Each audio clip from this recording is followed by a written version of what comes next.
Assalamualaikum warahmatullahi wabarakatuh.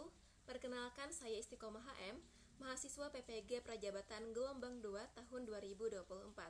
Pada kesempatan ini, saya akan menjelaskan QCAD yang di dalamnya memuat aspek-aspek pada mind map yang telah saya susun sebelumnya. Pembahasan ini mengenai pembelajaran abad 21 yang di dalamnya mencakup 5 hal, yaitu tujuan pembangunan berkelanjutan, konsep pembelajaran abad 21, karakteristik pendidik abad 21, karakteristik peserta didik abad 21, dan model pembelajaran abad 21. Baik, pertama berkaitan dengan tujuan pembangunan berkelanjutan atau yang kalau diterjemahkan ke dalam bahasa Inggris disebut dengan Sustainable Development Goals atau SDGs. Nah, perlu diketahui bahwa SDGs ini memiliki 17 tujuan utama yang meliputi kesetaraan ekonomi, hak asasi manusia, kesehatan, pendidikan, dan perlindungan lingkungan. Nah, SDGs ini merupakan program dalam upaya menyejahterakan masyarakat yang disusun pada 2015 dan diharapkan terwujud pada tahun 2030. Lalu, bagaimana kaitannya dengan pembelajaran abad 21? Nah, pembelajaran abad 21 ini memiliki peranan penting dalam mewujudkan SDGs. Bagaimana caranya? Caranya ya dengan melaksanakan pendidikan berkualitas.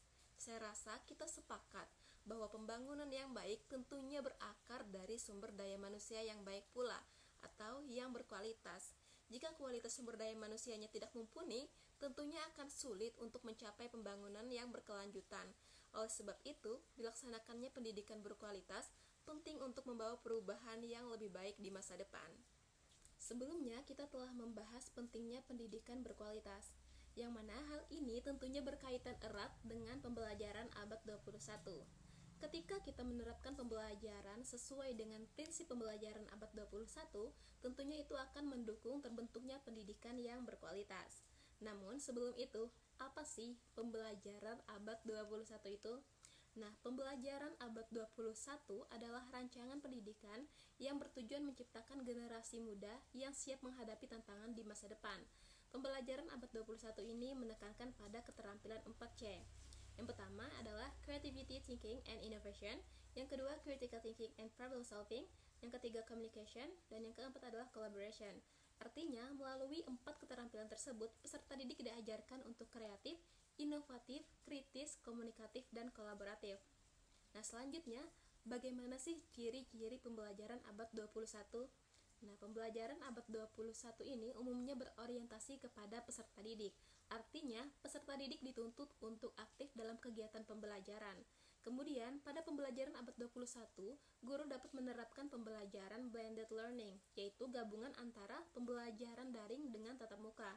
Misalnya, sebelum peserta didik mengikuti pembelajaran tatap muka, guru terlebih dahulu memberikan materi yang akan dibahas bersama untuk dipelajari peserta didik di rumah. Nah, nanti saat kelas tatap muka tersebut berlangsung, barulah guru membahas terkait materi yang diberikan. Nah, ciri selanjutnya adalah dilakukannya proyek berbasis tim. Nah, di sini peserta didik didorong untuk dapat bekerja secara kolaboratif. Lalu yang terakhir, ciri yang terakhir adalah pembelajaran adaptif. Artinya, pembelajaran disesuaikan dengan pengalaman belajar peserta didik.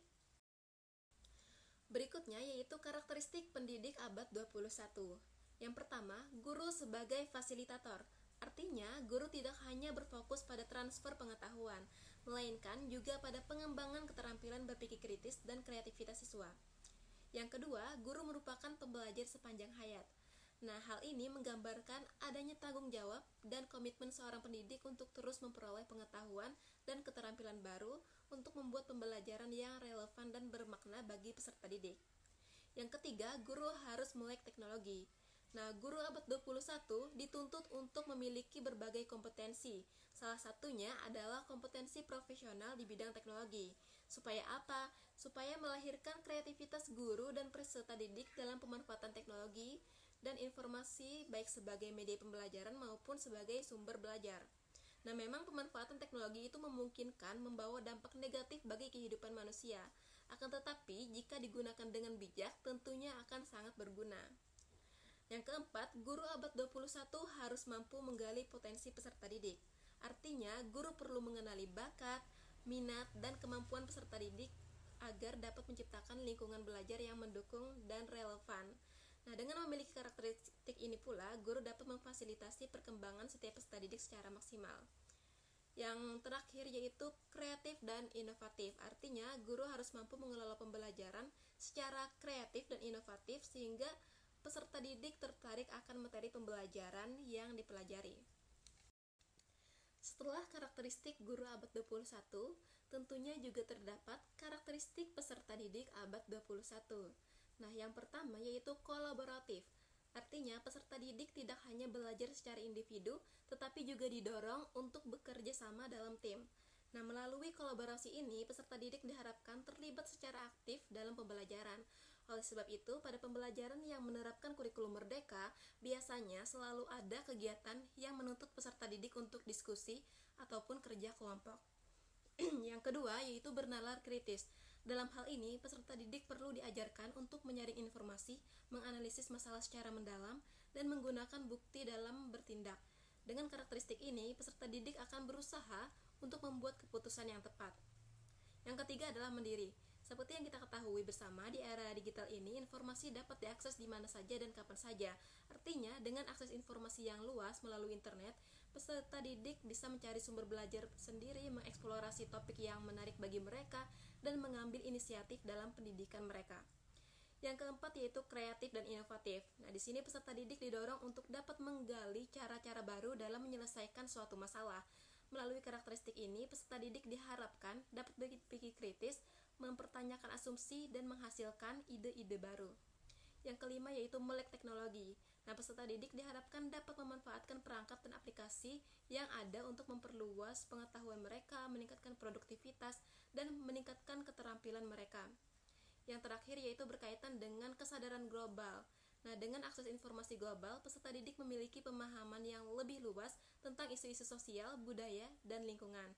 Dalam hal ini, peserta didik diharapkan memiliki kepedulian terhadap keragaman dan tantangan global.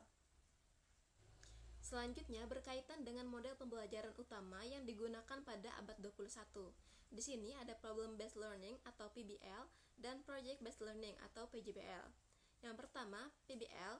Pada model ini, peserta didik dihadapkan pada situasi atau masalah yang harus dianalisis dan dipecahkan, sehingga peserta didik aktif mencari informasi dan mengembangkan keterampilan berpikir kritis.